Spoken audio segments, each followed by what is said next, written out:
this category because based on COVID, it seemed like a lot of companies I spoke to and a lot of solopreneurs I spoke to just really did not have a great 2020 due to everything that was going on, and really struggled to get the start of 2021 where they wanted it to be.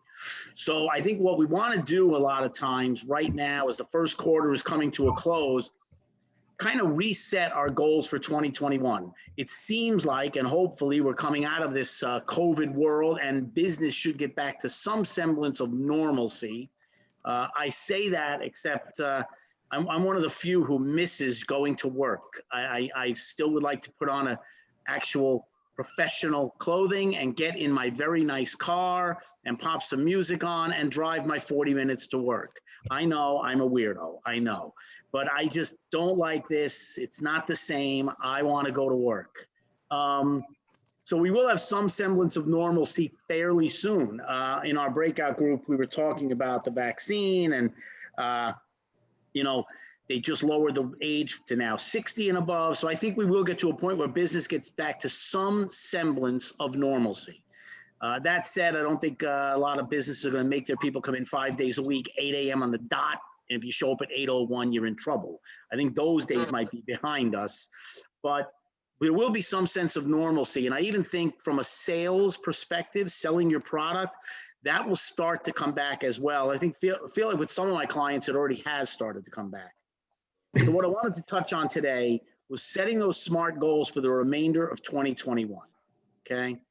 So somewhere over here, I am going, there we go. Can everyone see my screen and the fact that I'm scrolling to page 2? All right, good. So let's talk about setting your goals, okay? Couple of bullet points you want to focus on. Number one, you want to base it on past performance. I have a solopreneur friend of mine who had a very good year in 2019 and got really excited. And I won't give the exact, well, I will. I'll give a close number. So his business did almost $1 million. He did like $900,000 in 1 year. And he's a solopreneur, runs his own business. Phenomenal year. And the next year he said, I'm going to hit $2 million. And I said, wait a minute, time out. This was your greatest year ever. You hit $900,000. Suddenly you're going to hit 2 million. You're going to more than double next year. Okay. Help me figure out how that's going to happen, because to me, that doesn't sound like a SMART goal. And we're going to talk about what a SMART goal consists of and how to truly set SMART goals so that you're not putting yourself behind the 8 ball by setting unrealistic goals. We're going to get into that. But I think when you set your goals, 3 bullet points come to mind. Base it on past performance. Do not just come up with some random number. I have another client that has about 100 employees. They wrote $40 million last year, and the boss said, next year we want 50. And I said, wait a minute, 20% growth in the midst of COVID. You're not adding any sales reps. You're not adding any new products. You're not doing any additional marketing. You're not doing any advertising. You want to make sure you base it on past performance. If every year you seem to be showing about a 6% growth, then when you set your goals for the following year, you should be setting something in the 6, maybe if you want to stretch, maybe 8, maybe 10% growth. But these businesses and solopreneurs who suddenly say, I grew 3% 2 years ago, I grew 6% this year, let's grow 20% next year. It's probably not realistic. So please, when you set those goals, base it on past performance. Number 2, the percentage of growth, as I just pointed out, must be realistic. There are ways to study the average increase in sales in certain industries. You can go online and look up specific percentages that the average business grows per year. For example, I have a bunch of clients in telecommunications, and their average growth per year over the last 10 years is 3.2%. Okay. A lot of that is due to more people getting phone lines. Some of this Zoom stuff might jump that number a little more this year. But for the most part, over the last 10 years, their growth has been about 3.2% year over year. So if I own a telecommunications company, you don't want to be unrealistic and say, I'm going to grow 30% this year when the rest of the industry is growing 3.2%.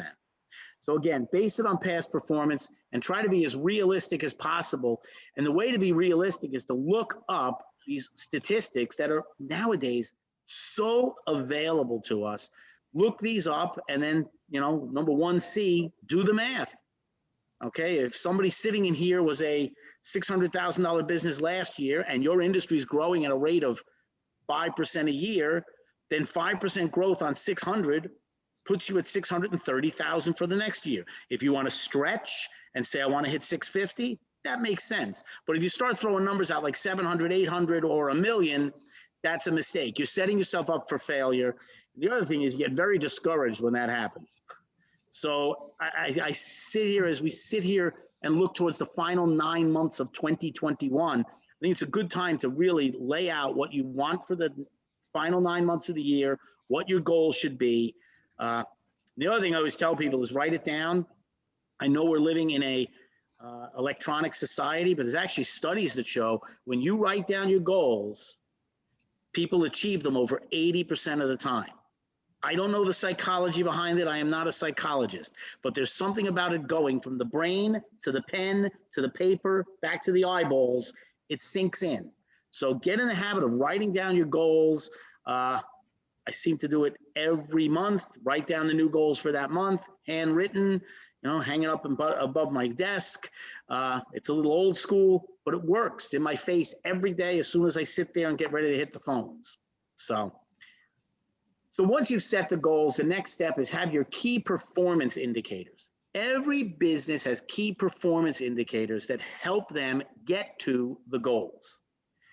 In some industries, there are new appointments with new clients, okay? Others are, once you have those appointments with new clients, how many of them allow you to do a proposal, actually give a quote for the product you're attempting to sell them. And then study the ratios, and this is key. I talk to business owners all the time and say, what's your closing ratio? And they cannot give me an answer. They have a guesstimate. Start studying your results, folks. And I put it here, how many appointments does it take to get a proposal? How many proposals does it take to get a sale? Okay, how many dollars of revenue do you have per sale, etc.? Truly study all this stuff. Okay, that's the only way to figure out and to set proper goals. So when you're setting your goals, they're realistic and you can reach them. Okay. Now, some activities, or as we call it, Sandler Training, the cookbook of activities to get to these KPIs, which eventually lead to the goals. And that cookbook might include a lot of different things. We talk about networking. John Hill and I met at a networking event probably, John, I'm going to give away my age now, but probably 17 years ago. 16, 17, right, maybe 18 years ago. I met John at a networking event, and we've been in touch ever since. John bought one of the first books I ever put out. Yes, I published a book. But by the way, good luck finding that at Barnes & Noble. But networking is huge. And right now, with everything going on with Zoom, the Zoom at networking has been pretty good. I miss being in person. I miss walking into a conference room and shaking people's hands and exchanging business cards and talking to each other about each other's business. I can't wait till we get back to that. But for the meantime, this is what we've got. Make sure networking is one of your activities to help you get to your goals. Next is prospecting. I want to touch on this. I think when networking became a huge deal, people got away from the old school prospecting. And the problem there is what happens is you take the action out of your own hands. If I'm in networking, sometimes people feed me referrals and sometimes they don't. If I'm only doing networking, I do no prospecting whatsoever. I'm really taking the activity out of my own hands. So I think it has to be a combination of a lot of things. I recommend networking first. I did that on the top, but then there needs to be some type of prospecting as well. I have some solopreneurs who have figured out a great way to do this right now. There are list companies where you can buy a list and it can be very specific. I only want businesses in 631 area code. I only want it if you can give me the name of the VP of sales. I only want it if we can have that person's email as well, because as you can see, number C is email blasting. So you can purchase lists and then call, email blast. Actually, the best way to do it is email blast first and then call within a week. I don't know if we have any marketing gurus on the call who can probably confirm or tell me these numbers have changed through the years, but I had heard a while back that email blasting led to a result of less than 0.5% of the people you emailed actually reaching back to you and inquiring. But when you follow that up with a phone call within a week, that less than 0.5% jumps to 2%. That's 4 times the result. So I guess my comment here is don't be afraid of the phone. Okay. And I know sometimes you get caught in automated attendant and you get caught in voicemail jail, but you will enough times be able to take that email blast and take it to the next level by following up on prospecting within a week. Next is client referrals. If you've got happy clients, use them to your advantage. Set up a referral program. We've got clients that give $250 to their happy clients if they give them a referral that leads to a sale. I have an insurance agency I do coaching and training for. They give every referral gets a $25 gift card. They're not allowed to only do it if the person becomes a client, some kind of insurance regulations. So if I own Allstate Massapequa and Fred Dunwoody is one of my clients and I ask him, hey, by the way, Fred, you've been a client for 3 years. You happy? Absolutely, Pete. Well, great. Hey, I have a referral program. You refer anyone to me and I'll run the numbers and see if we can help them with their insurance. You get a $25 gift card. If you don't have some type of referral program in your organization, I highly recommend doing something. Make sure it's cost effective. Don't give away $500 if every sale you make is $200. You get the gist, okay? But have some kind of referral program and go to your happy clients and explain this to them and get more referrals. I worked with a guy named David Whitehurst, and he used to always say, it's easier to sell a referral than it is to sell a cold call. So have some kind of referral program for your happy clients. Once a quarter, I do what's called a care exercise. And I'll type this right on the list of what it means. Okay, you guys can see me typing on the screen as well. Awesome. So K equals keep. I'm sure right now you have clients you have right now. They're doing their business with you. They like you. They're happy. There's no more business to gain. All their business is coming to you. You want to keep them.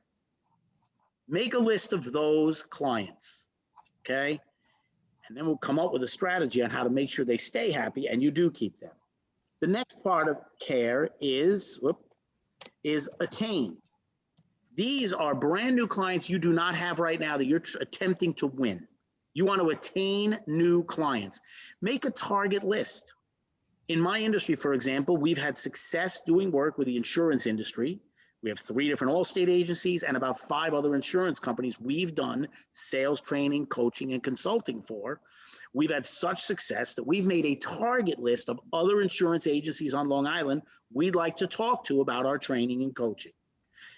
John Hill may remember this. For a while, I did work at Clear Channel Radio nationwide. I was getting on planes, doing seminars for them.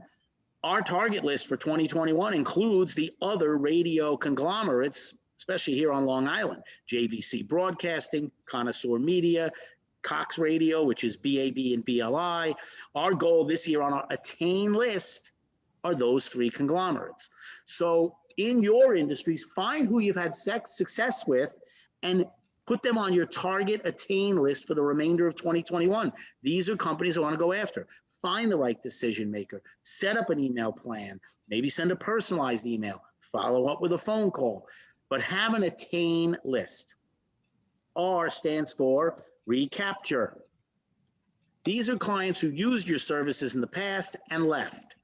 Maybe they left due to price, but maybe the company they switched to, they're not happy with. Yeah, they're saving some money from when they paid you, but they're not getting the service or the quality or the speed or whatever the product you provide has.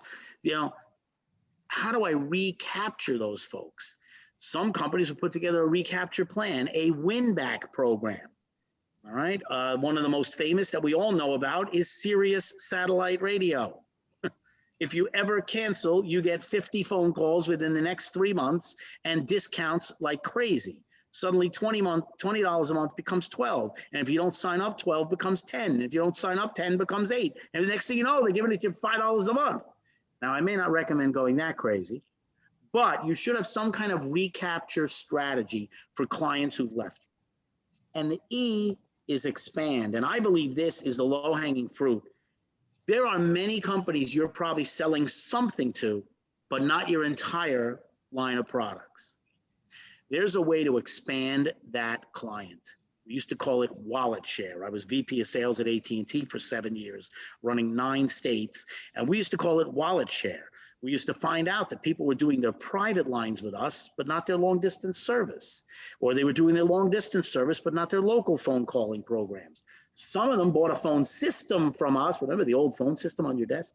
You know, they had a phone system with us, but they were using MCI or Sprint for their long distance calling. Like, we did not have their full wallet share, as we called it. Those were expand possibilities. We can go to those clients, say, hey, we like what we're doing for you on this product. Can I talk to you about this other product we provide? Quick show of hands, just so let me extend my screen so I can see everyone. Quick show of hands. Is that helpful information, that care piece? Is that something you guys can do? Yes. All right. Good. All right. I helped you already. I'm happy. All right. That's all us sales trainers want to know, is that we help people. All right. So some homework from this would be, make sure you're in 1 or 2 good networking groups where you're actually meeting people and getting referrals. Don't forget to do prospecting. It's not a lost art. Door knocking is right now in COVID. You're not just going to walk up to some building in Melville and knock doors. But phone calling does work. Yes, Bill Mosley, these slides will be available as a handout. I will email them to Murray and John, etc. As soon as we're done. Is that good, John and Murray? Thumbs up. Is that good? That's right. Good. Okay, good. All right. Thank you. No problem, folks. That's, again, I'm here to help you guys. That's the goal. Email blasting. Again, there are email blasting services. You know, we all know the basic one, constant contact. I would say be careful in the fact that they're very picky about spam. They're very picky about how many people you can email to. They're very picky if it's an uploaded list. You know, oh, no, you can only email to the people you already know. I'm like, well, that doesn't help me. I'm trying to attain new business. So there are other email blasting services that do pre-scrubbing so you don't get listed as spam. And you can actually buy a list, upload it, and email it. So, yes, that was fast customer service, Bill. Yes, I'm helping people already. Exactly. So, and make a targeted attain list for the rest of 2021. I don't want to pick on anyone, so I won't. But you know, if well, you know what? I will pick on the Trellis guys right now. So, first of all, I love what you're doing, JR and gang. I am a lazy son of a gun. I'm a workaholic. I am like nonstop working. I hate going to a store. I use Peapod, Stop and Shop delivery for my food. I use drizzly.com for my booze when I'm having a party. I'm that guy. I don't go to stores, not even supermarkets. I don't. I bought my suits at josephabank.com. They send them in a big box. I try them on, I go to my tailor, and the guy makes them my size. I'm that lazy guy, but I want to support local businesses. So I love what you guys are doing. So what I would do if I were you guys, I would put together a targeted attain list. Hey, we've had success with clothing stores. Let's make a list of all the clothing stores. You know what? We're having real success in downtown Babylon Village. There's a lot of stores here. Let's really go after Babylon Village. Blah, blah, blah. You know, so have an attain list for the rest of 2020 of who you want to go after. That makes sense, JR? Okay, good. Absolutely. All right, good. There we go. Yes. Sorry, I'm muted over here. I know, that's okay. Like, I appreciate saying yes the louder and louder as if you're going to hear me on mute. Sorry. Yeah, no, yeah. So let's talk about setting SMART goals. All right. You've heard the moniker before, SMART goals. Everybody's heard it. I want to explain it really deeply for about 10 minutes here, okay? First of all, the S, you've heard it stand for specific. Well, that's a little too obvious for me. All right. Yes, you have to have a specific goal. Saying I want to lose weight is not a specific goal. saying, I want to lose 20 pounds by Memorial Day weekend because I'm going to the beach and I better look good. Okay. That's a specific goal. I want to lose 20 pounds by Memorial Day. But I changed the S to strategic, because without a strategy, it doesn't matter how specific your goal is. You've got to have a strategy to make that goal happen. So to me, when you're creating SMART goals, a strategy must be set up to attain that particular goal. Okay. I'll tell a true story. About probably right when I met John Hill for the first time, probably about 15, 16 years ago. I'm only 5'9". I know you can't tell that on screen. I weighed over 200 pounds. My cholesterol was 297. If you know anything about cholesterol, that's not good. Elliot just had a mini heart attack when I said that. So yes, my cholesterol was 297, Elliot. It wasn't good. And I was over 200 pounds at 5'9". So not good. So I went to my doctor, and I'll always remember this. He looked at me. He's been my doctor for years. And he looks at me and goes, "What the hell happened?" I'm like, "Yeah, nice to see you too." He's like, "No, Pete, seriously." And he hit me in the stomach. And I went, "What the hell happened?" Well, remember when I busted up my shoulder playing hockey? I stopped playing hockey. And he looks at me and goes, "Ha, but you kept eating like a hockey player," which, by the way, includes 3 food groups. If you know anybody who plays hockey, these are the 3 food groups: steak, pasta, booze. That's it. We live on that. Okay.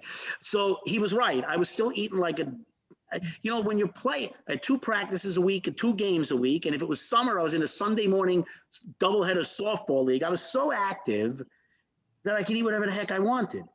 And plus I was in my 30s, so your metabolism's a little different, fast forward, 43 years old, I busted up my shoulder. I quit playing hockey. And then all of a sudden, I'm ballooning up, and I wasn't working out, and I wasn't playing hockey, and I kept eating like a hockey player. I went home and I set up a strategy. I joined a gym, and I said, I'm going to the gym 4 days a week. I'm running on the treadmill 40 minutes a day. I'm doing upper body on those machines after the treadmill on Tuesdays. I'm doing lower body, leg. Everybody hates leg day on Thursdays. Saturdays, I'm doing core on those other machines. And Sunday morning, I met with a personal trainer who kicked my butt for an hour. That was the strategy. Well, it's the same thing in sales. If you own your own business and say, you know what, I want to bring in $300,000 this year. Well, you've got to have a strategy. How many sales does that mean? Do you know your average dollars per sale? How many proposals do you have to put out to win that many sales? If you can do $300,000 by winning 5 new clients, but it takes 30 proposals to win 5 new clients, and it takes 60 appointments to get 30 proposals, and it takes 500 email blasts to get 60 appointments, you need to know these numbers and follow it through. So that's the strategy, okay? It's got to be measurable, all right? You need to measure how you're doing day in and day out. If your strategy is, I make 20 phone calls a day, I send 15 emails, I go to 2 networking events, whatever it is, you got to measure it every day. Did I go to my networking event? We all have that real early morning networking event that we blow off when we're tired. We can't do that. If the goal was you got to go to X networking events, make sure you're measuring how you're doing. I know when I did the weight loss thing, I certainly got measured. Every week, the trainer would put me on the scale, and not the scale you have in your bathroom that isn't right. That one with the doctor looking scale, So, and he wouldn't let me take my shoes off, which I always felt was unfair. I'm wearing these clunky sneakers and he's weighing me. Action oriented. You need to be the person driving the action. Networking is awesome, but I see that as the gravy in my business. I'm being brutally honest, folks. I love networking. John Hill knows that, and Murray Kleiner. We've been in networking groups together for decades. All right. Tony Borelli and I see each other at HIA meetings all the time. Like, I am a networking guru, but to me, it's the gravy. I've got to have other actions on my list of cookbook of activities to get to my goals.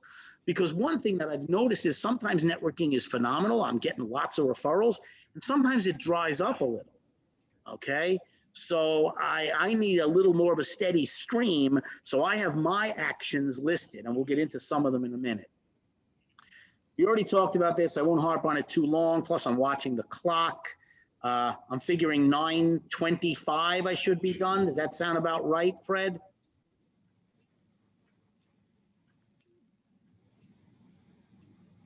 John, anyone? 9:25? I see a nod from Elliot. So Yeah, I'll that's fine, accept. that's fine. Yeah, that's fine. Sorry. 9:25 is Yeah. good? Okay, good, good. Keeping an eye on the clock. So make sure it's realistic. If you set realistic goals, well, why don't somebody tell me? Take yourself off mute for a second. When you set an unrealistic goal, what happens?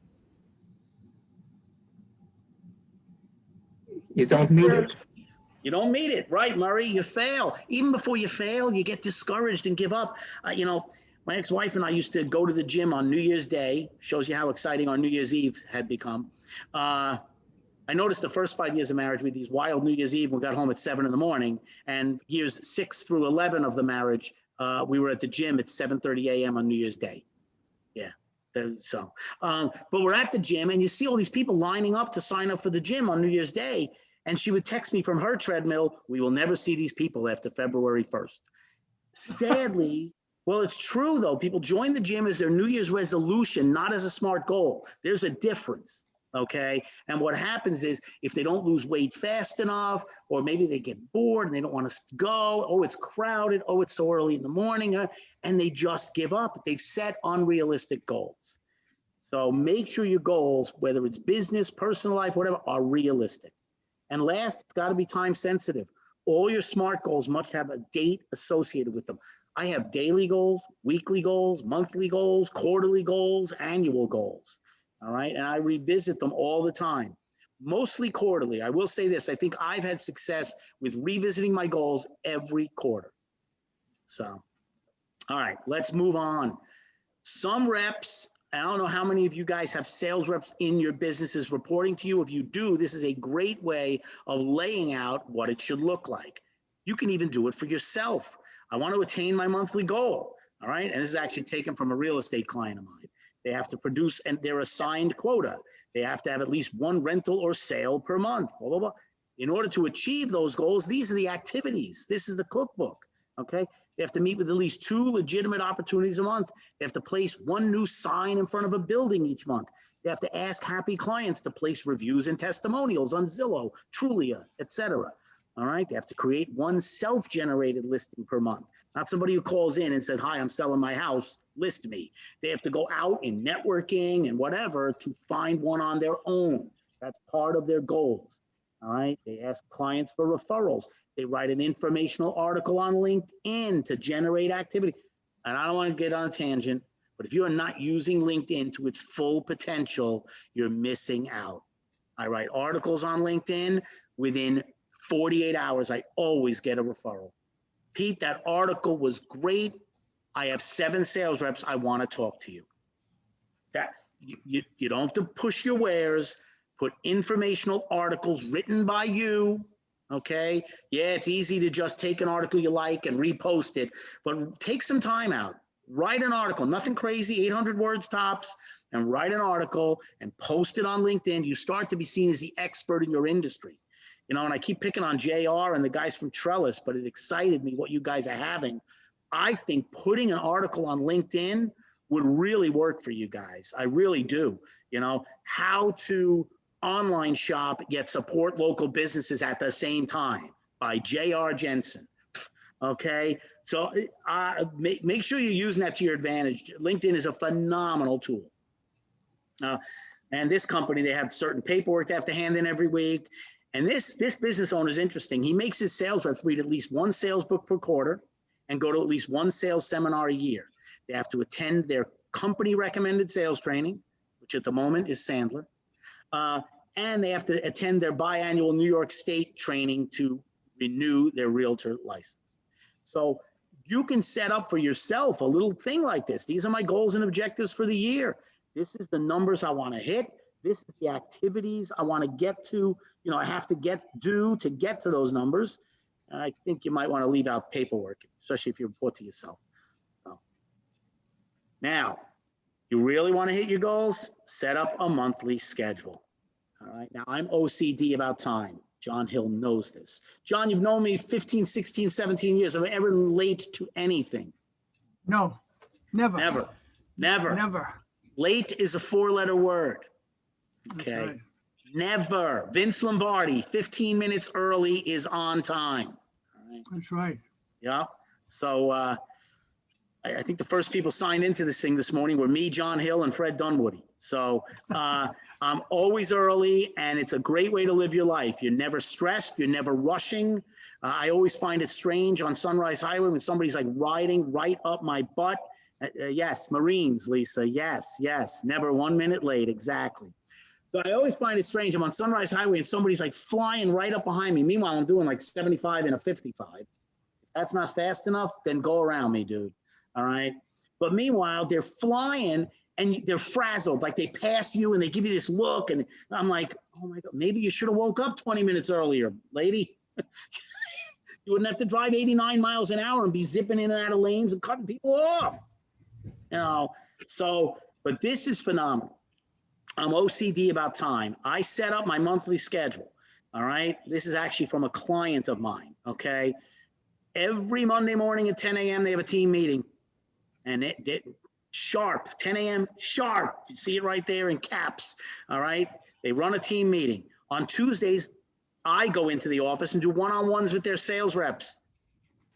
I'm their sales coach, and I go in and do one-on-ones. I go through their pipeline. What accounts are you working on this month? Why didn't that one close yet? Is it a price issue? Who are we up against? Who's a competitor? What should we do next? Should we call them back? Should we send an email? Should we go above their head to their boss because they're not making the decision?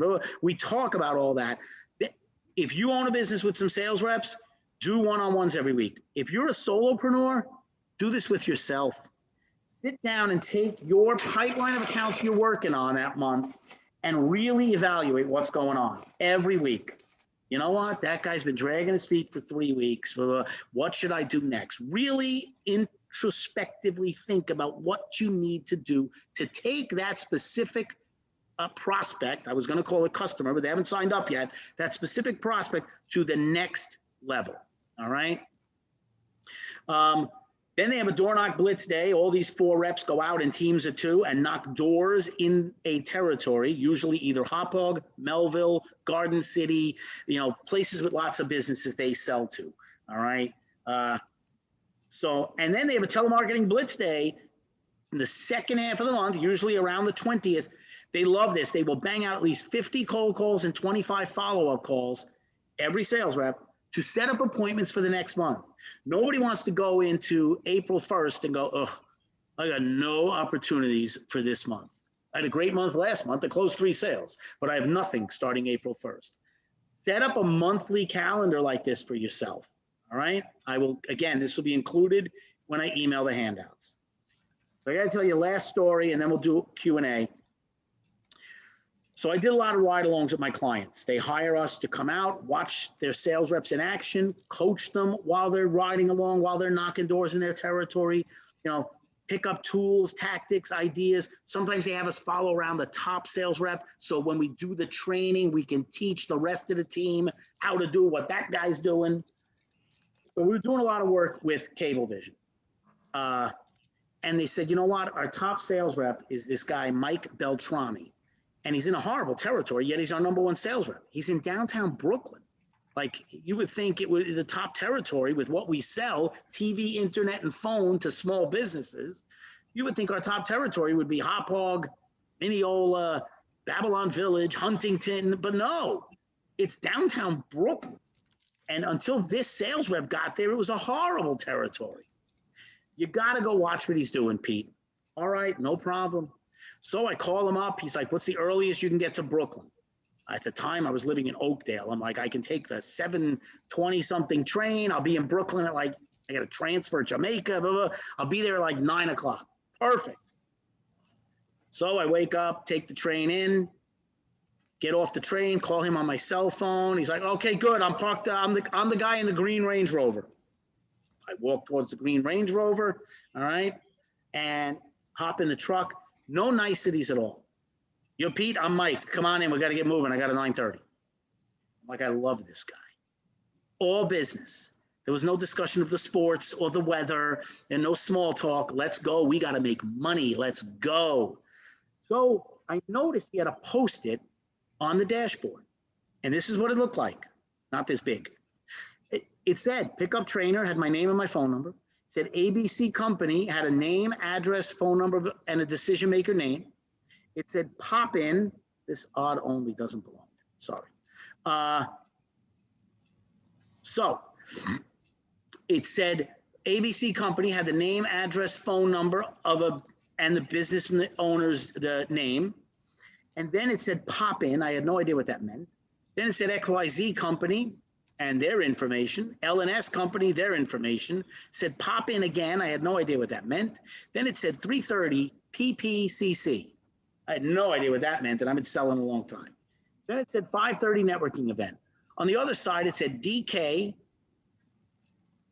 door knock. I figured that out. It said 23rd Street, 4,000 to 6,000. And then M Street, 2,700 to 3,100. I was in the truck 30 seconds. I'm like, this is the greatest ride along in sales history, and it hasn't even started yet. This guy's day is entirely planned. Talk about having smart goals and a strategy to achieve those goals. This was phenomenal. So we go to ABC company, we make the sale. 3 asterisks because it was a triple play. If you know anything about the Cablevision world, TV, internet, and phone is called a triple play. We make the sale. Woo! He looks at me and says, come on, I want to knock some doors on 23rd Street. You know, I said, I saw that. Okay, cool. We knocked, ready for this? See if I type this in the right place. We knocked 18 doors. We got an appointment for next Wednesday, and he collected 5 business cards that he can call back later and try to get an appointment. And then he says, come on, I want to do a quick pop-in. I'm like, I saw that written on your to-do list. What the heck's a pop-in? Oh, I don't want to be one of those sell them and split kind of sales guys. I want to go see how it works, make sure they're happy with what I sold them, and I try to get a referral. I said, I got to see this. He walks into a business. The guy comes out. Yeah, can I help you? Yeah, I'm Mike, the guy that sold you the Cablevision. Oh, yeah, how you doing? Good, good, good. How you doing? Everything Pete from our training department. Yes. This is Pete from our training department. How's it working for you? It's great. The speed is so much faster than what we used to have. But well, I'm glad you're happy. Hey, I'm the dedicated rep here in downtown Brooklyn. I work on referrals a lot. If there's anyone you know who could benefit from, he goes, I was just talking about Cablevision to my brother-in-law. Hold on. Comes back with a piece of paper and he's like, here's his information. He runs his own accounting firm in Queens. Yeah. It's not even 11 in the morning. He's knocked 18 doors. We have a sale and we have a referral and we have an appointment booked for next week. And it's not even 11 in the morning. We go to the 11 o'clock. We did not get the sale. Hey, even the top sales reps don't sell everybody. We went and had lunch, thank God, because I've been awake since like 5 in the morning to get out there. All right. 1 o'clock, we go to this company. We get a double play. Yep. No TV, phone and internet only. And then he says, come on, I want to do a quick pop in. We visit another happy customer. We did not get a referral. Hey, they don't all give you referrals. Then he says, come on, I want to knock some doors on M Street. M Street in Brooklyn. We go to M Street. We knocked, let's see if I can do this. 14 doors. We did not get any appointments this time, but he collected 6 business cards that he can call back and had the right name of the right decision maker. It's about 3 in the afternoon. He says, you know what? I'm going to drive back to the office. Mind if I drop you over at the train station? I said, yeah, Mike, this was phenomenal. I have a question. Is this your typical day? He says, no. Today's Friday. Oh, come on. Change my font. Sorry. Hang on. Change that font. Come on. Look at this. Live in action. Sorry. I should have had this prepped for the right font. So he says, no, today's Friday. Generally on Fridays, I don't even go in the field. I'm like, wait a minute, Mike. You don't even go in the field on Fridays? He goes, no, generally Friday's my phone day. I'm like, time out. Why Friday? He goes, Pete, I've noticed a few things. Number one, people seem to be in a better mood. They're more willing to talk to me.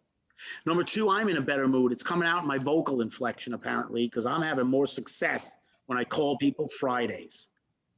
And number three, I hate coming in, looking at my Outlook calendar on a Monday morning and going, ugh, I only have 2 appointments for the whole week.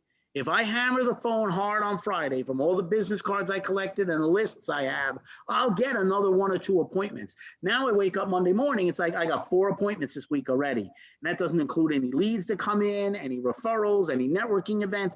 Because I hammer the phone hard on Friday. So, comment, I see somebody came off of mute. Question, comment? I think it's brilliant.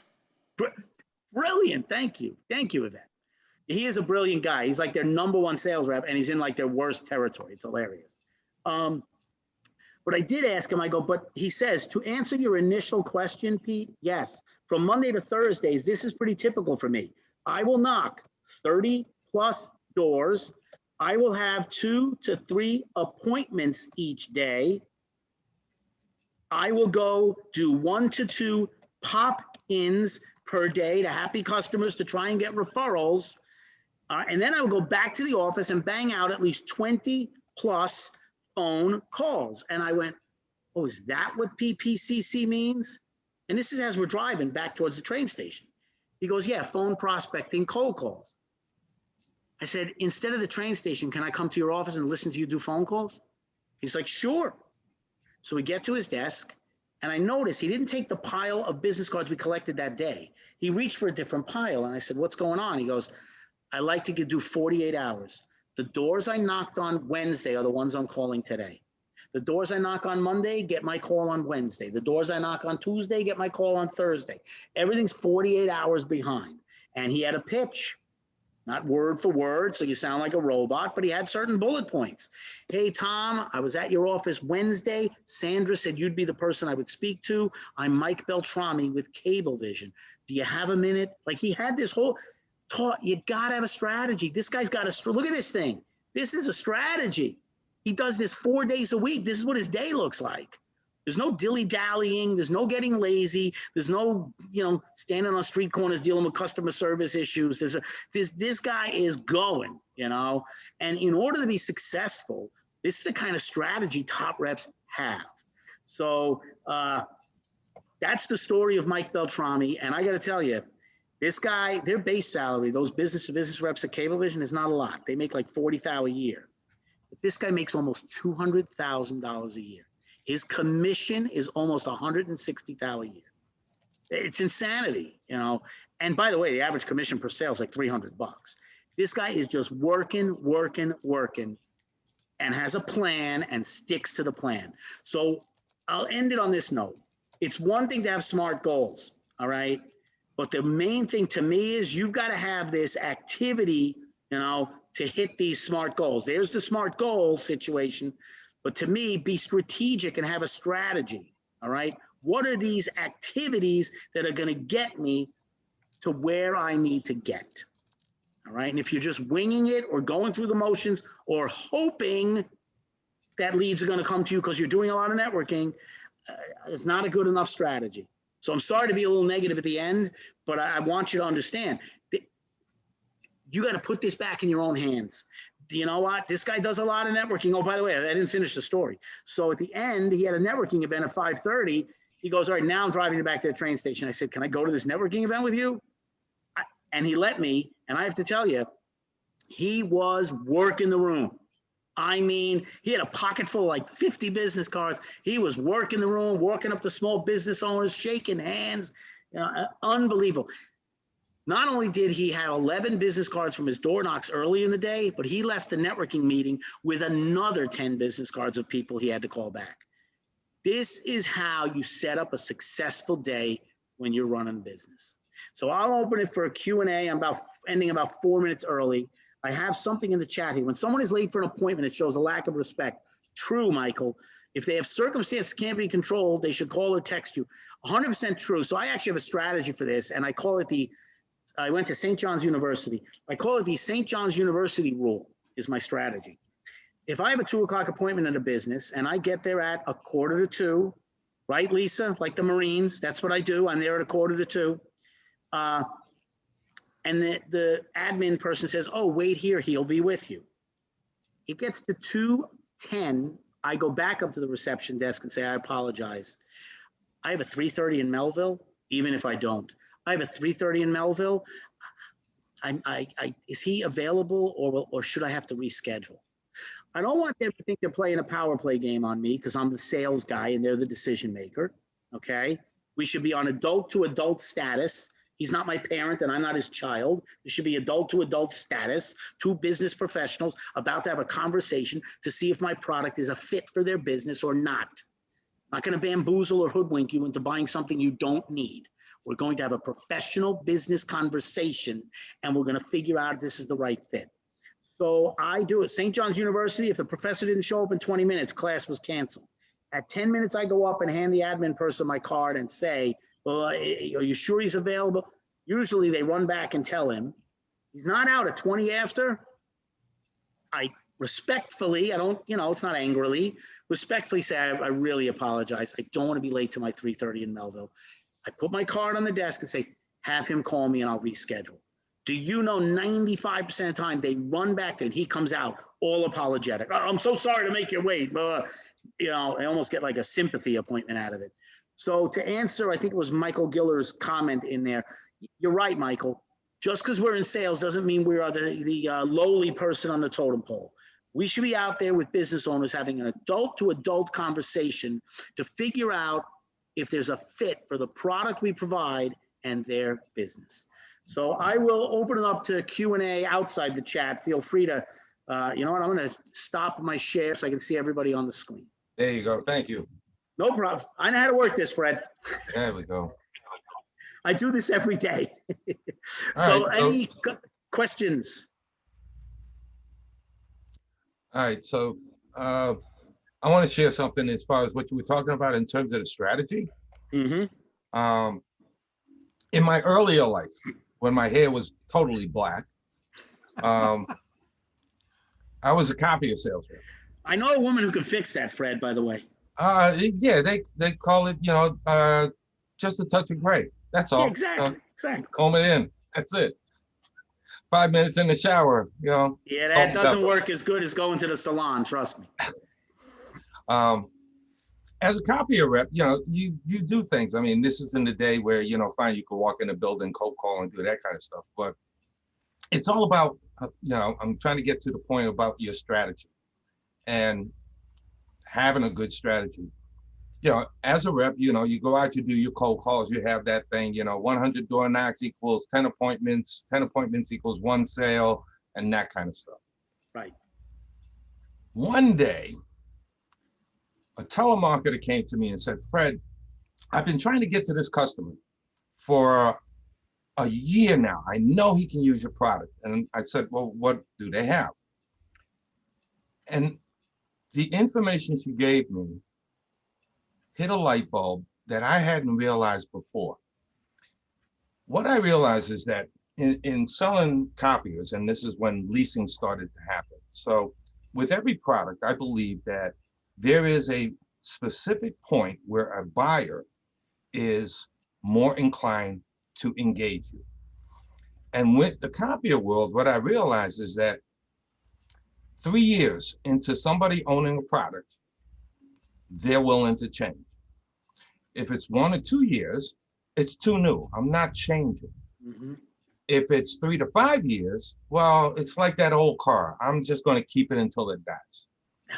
But if I got them at that 3-year mark and could show them, listen, the new technology, the new products of today, for the same price, give you more advantages and more features, and I can roll you into something, it was incredible. So what I did was built that strategy. I only needed to find out key pieces of information. How long have you had the product? Do you lease it or do you own it? And who the person was. Yep. So in that world, once I found that out, my Friday call wasn't to, during the week, I would do the cold calling, the door knocking and all that stuff. But Friday, I had a list of 50 people that fit that category. Mm-hmm. And they were the only people that I called. And it was incredible in terms of how much my activity and my sales increased because I had found the least, the low-hanging fruit, the person that was really in that zone. Well, I can I tell you believe that in anybody's market, there is a zone, there is a key point where somebody is more inclined to do something if you find that magic point. I agree. I think so. Cablevision, I mentioned, is a big client of ours. They've noticed that when people switch to Verizon Fios, if they call them in about 9 months, it seems to be, even though they're on a contract, that's a little bit of a problem. But around the 9-month point is when people seem to get frustrated with it. So it's interesting. I don't know if they raise their price at that point. I don't know what Fios is doing, but cable. So they start to keep a log. If people say, "Oh, I just switched to Fios," oh, how many months ago? Just 3 months ago. They have in their system, all right? They use Goldmine, which is like a cheesy version of Salesforce. Yeah, I know but hey, it works for them. And they enter it in, and they get a task that pops up like 5 or 6 months later at the 8-9 month point. And it's funny because at 3-month point, people are like, "No, I just switched to Fios. I hate you guys, Cablevision, blah, blah, blah. This is awesome." When they call the 9-month point, it's the opposite. Oh, there's so many taxes and they raise my rate and blah, blah. They have found, as Fred just described it, that sweet spot of when the people would be willing to change. So I guess any other questions? Otherwise, I have a question for the group. Was there one thing that stood out in my presentation that you were like, that's something I got to start doing? Hopefully it was at least one thing that jumped out at you. You were like, that's something I got to start doing. It's going to help me win more business. Statistics.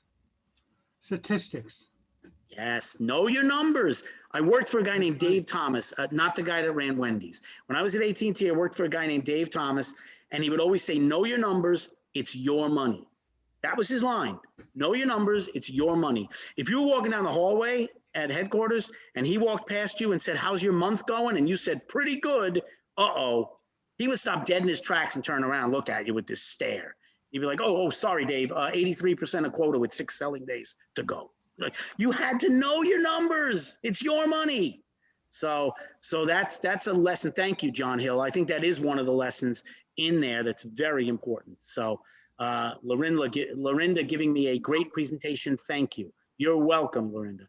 Anyone else? Otherwise, yes, I'd like to interject.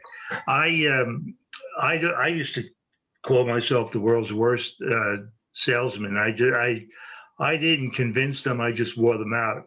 But there were things that I did do that were helpful. I listened to people what they said.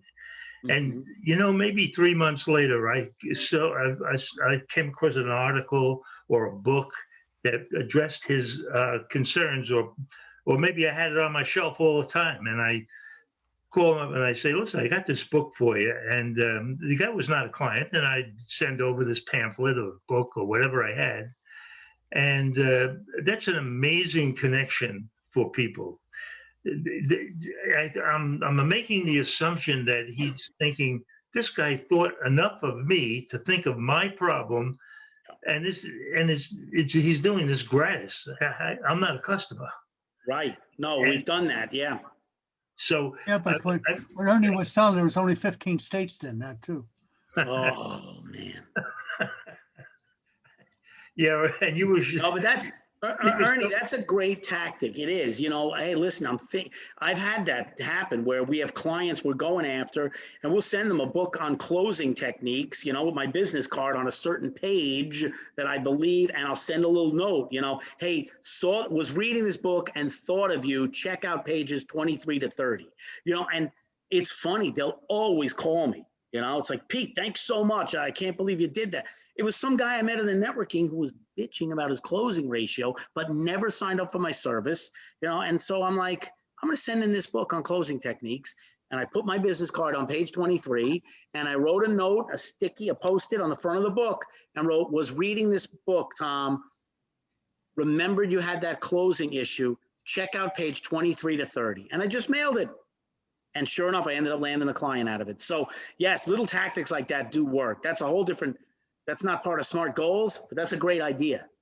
So I don't know about time, Murray, John, et cetera. Am I done? I'm done. No, you got a question. Murray, go ahead. Okay, and I have a question for you. And I thought it was a great presentation.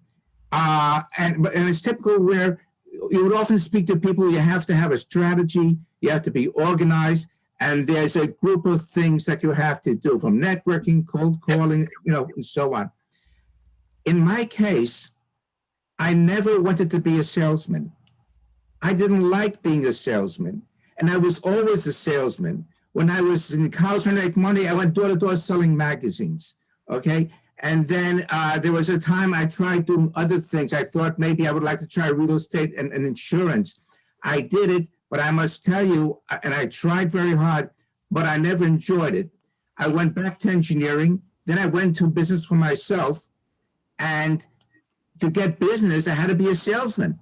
I had to go find people how to do that. But my greatest joy was that once I got a contract, and especially with what I was doing, I was able to do what I really loved. And that is, I would go into these engineering manufacturing companies. I had to deliver a product for them, but in the process, I was learning things that I loved. I was learning things that I wasn't exposed to before, but this wasn't part of selling. And one of my problems was that while I was busy doing the work for them, I wasn't working on my pipeline. So when I'm finished, I says, what do I do next? So it really comes down to this. Did you ever have a situation when you said to somebody, if you can't enjoy, or at least partially enjoy, doing all those things, maybe selling is not for you? But I always say we're all selling in some respect all the time, So Right. James Freely seems to have a question. So James, go ahead. Yeah, can you say something additional about the LinkedIn approach? Sure, a 2-minute version, because I know we're really out of time now. First of all, I think you have to have a robust LinkedIn. You have to have a picture. You have to have your full background on there. If you're not using it to its full extent, that's a mistake these days. Number 2, I highly recommend writing articles. If you go on my LinkedIn, I have like 11 different articles I've written. Everything from "Is Your Boss Too Nice?" which had like 2,000 likes, to millennials undermotivated or undertrained, to get off the sales roller coaster, which points to kind of what Murray just described. That's an article about sometimes we're so focused on our existing clients, we forget to fill the pipeline with new opportunities. So I write articles, I've not written one in almost a year. This COVID thing kind of threw me off my game. But I was writing articles at least once a quarter, and I have to tell you, they led to an informational, I never pushed sales training, but strictly informational, and I would always get responses. Hey, I saw your article on millennials. I'd like to talk to you about, I have a problem in my company hiring younger people. I'd like to talk to you guys. And next thing you know, we land a client, and we're doing training for these younger people they hire. And we're actually convincing the boss to pay them a real salary. We rewrote their compensation plan. So articles, I would say this: robust LinkedIn profile, no, professional picture. John Hill, what's the name of my book? What are the 3 Ps? The 3 Ps: preparation, professionalism, and positive attitude. That's right. It. The second one, professionalism, is becoming a lost art. Okay. When you go on your LinkedIn, look good, folks. All right. I'll pick on Bill Mosley at the beginning of this session. He made a joke, I don't look that good, blah, blah, blah. I'm like, Bill, that's a choice. All right. You make fun of me all you want. I am getting rid of the grays. Call me vain. I lost my camera. Call me vain. I always dress. John, you've known me a long time. Murray, you've known me a long time. I always dress right. I care what I look like. Even though I'm working from home, I shave every day. Like, always dress successfully. Sitting here in a professional watch. Like, first of all, I feel better. I exude a different confidence. I can't do it. I know I'm sitting at home, and my bosses wouldn't care if I was in a t-shirt and jeans. I can't do it. And I don't think we should be doing it. So that's some tips. I'm getting way off the rails. It's not about smart. That's all right. Really quick. In my 3rd year of French in high school, which I cannot speak, the teacher it was a lot of culture, and he said I would make kids in school not necessarily uniform, but they would be dressed up, because when you are dressed up, you act dressed up. And I can't speak a word of French, but I remembered that. Yes. It's so true. I think I got it from my dad, who always looked like $1,000,000. There used to be a picture on the mantle above the fireplace of my parents. My mom is in a nice dress, holding like a champagne flute. My dad is in a suit and tie, holding a rocks glass with a cocktail. And I remember I used to always say, what is that, from like New Year's Eve? My father would look at the picture and go, New Year's Eve? It's probably a Tuesday. Like, they dress nice all the time. Like, why do we look like bums? So I think that's part of it. That is not part of SMART goals. But I do believe, now that we brought it up, that confidence and professionalism can be exuded by taking that extra step. That's just my opinion. So I'm going to end. Go ahead, Lawrence. All right, so I just wanted to jump in and say something related to, putting out the articles. One of the things that I found very effective in the business we're in, we do a lot of confidential projects for major corporations in the pharmaceutical and bioscience industry. And I've gotten them all through public speaking. I try and get myself invited as a public speaker wherever I can, because in our business, they want to meet the people that are actually going to be doing the work. We're going to be trusting you with confidential information. We want to know that we're dealing with somebody that is reliable. And as I said, being able to get invited to these sorts of presentations gives us that much more credibility. So I found that to be very helpful. And I hey, agree. thanks for a great talk. Oh, thank you. Thank you. Yes, I see a lot of you said that, so I put a thank you in the chat. Jerry Schwartz looks like he has a question. Yes. Murray, cut me off when I'm done. Go ahead, Jerry. Pete, great presentation. And the 48-hour call, 48 hours, I do something different. I send out an email just to keep in touch with people to see how we can help each other and send them a link so if they want to make an appointment. That's great. I would follow that up with a phone call 48 hours later. I really would. If they don't reply to the email, I would follow up 48 to 72 hours later. That's just me, but that works for me. Some people are email people and some are phone people. So, I've noticed I have a client in Little Rock, Arkansas. I could leave him 50 messages. He'll never return it. But as soon as I send him an email, I get an email back 5 minutes later. Like, what do you just sit at your computer all day? And then I have a guy who's the opposite. I can send him 50 emails. I get no response at all. I call him on the phone. He answers right away. Pete, how you doing? I'm like, do you have a computer? So understand that some people are good on email and some are good on the phone. Use both. Okay. Absolutely. Great. I think I'm done. All right. Well, no, it was a great presentation. Outstanding job, Pete. Thank you, everyone. Thank you. Appreciate it. All right. So just a shout out to Lorinda. If anybody wants to find out more about social media marketing, articles, and how to use it, Lorinda is definitely, her contact information is in there. Reach out to her. The only thing I'm going to add to the LinkedIn is, while you're doing those articles, also find groups that you can belong to that are in your wheelhouse. So that way, when you post those articles, they also go out to all those groups and everything else. There are definitely ways of maximizing LinkedIn. Talk to Lorinda, I'm sure she can help you. All right, so a couple of things that I want to do is I'm going to share my screen in a second. Quick second. There we go. And the first thing I want to talk about is, all right, all our events are recorded. So, and they are posted on our website. So on our website, you can go to resources, recording and events, and you're going to see a list of all the previous recordings of our events on our website.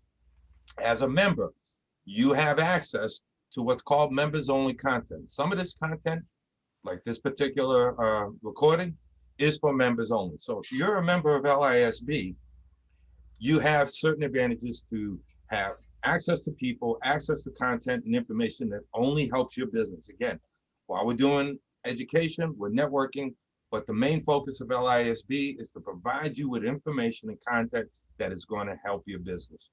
So becoming a member is very simple. Our cost is $60 a year. It is not expensive, unlike some other networking and marketing groups that are out there.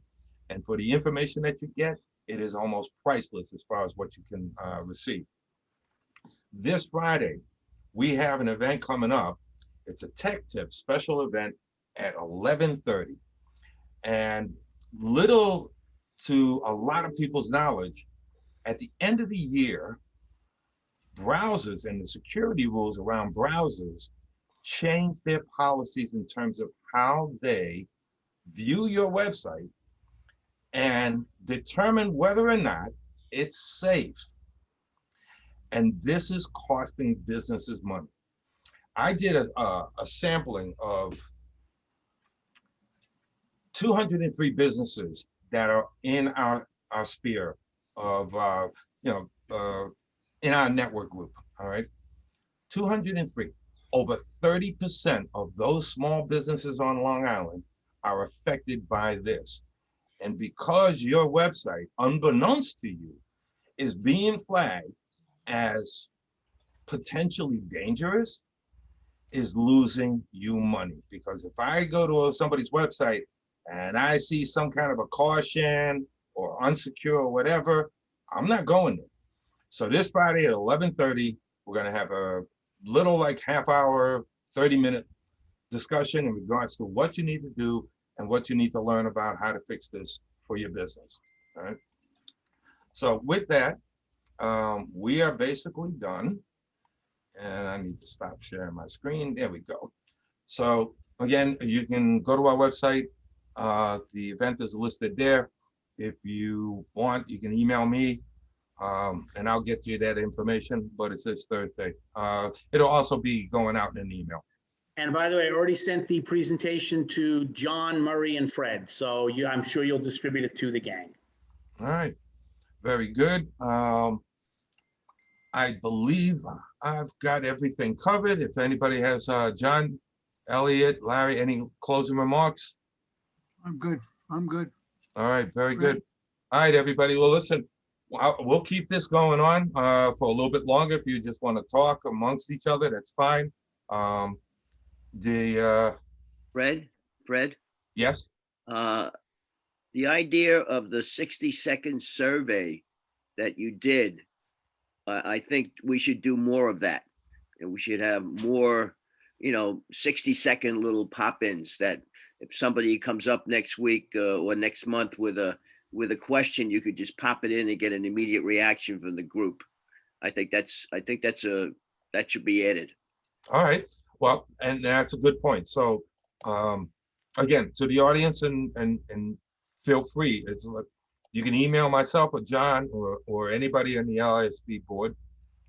If there's something going on that you have a question about or that you feel is of value to the whole group, then by all means, send it to us, put it out there. We'll do our best to get it up and present it. I have no problem asking those kind of pop-up questions, 3 or 4 times during this meeting. Right. Again, it's all information that's going to help us in order to be better at what we do in our jobs, in our business, and also in our personal life. So anybody else? Okay, TJ. No? You didn't raise your hand? I thought you were doing a thumbs up. Okay. I was giving you the thumbs up, buddy. Thank All you, right, everybody. good. This was great. JR, reach out to me. I'm very intrigued by you guys. Okay, excellent. We will be in touch. Thanks so much. That was a great Okay. presentation. Thank you, Brian. Yeah, And thank your you. company, your Set my company connection intrigues on me. I LinkedIn. definitely want to talk Very to you good, guys. Peter. Good presentation. Thank you, everybody. Appreciate it. Enjoy Okay, your. everybody. We're basically Great done. job, That's Pete. it. I'm going to wish All right. everybody to have a great day. Be safe and be prosperous. Yes. Thank you. Likewise. Suit Take up. care, be Thanks, well. everybody. Bye-bye. Have a good night. Thank you. Bye.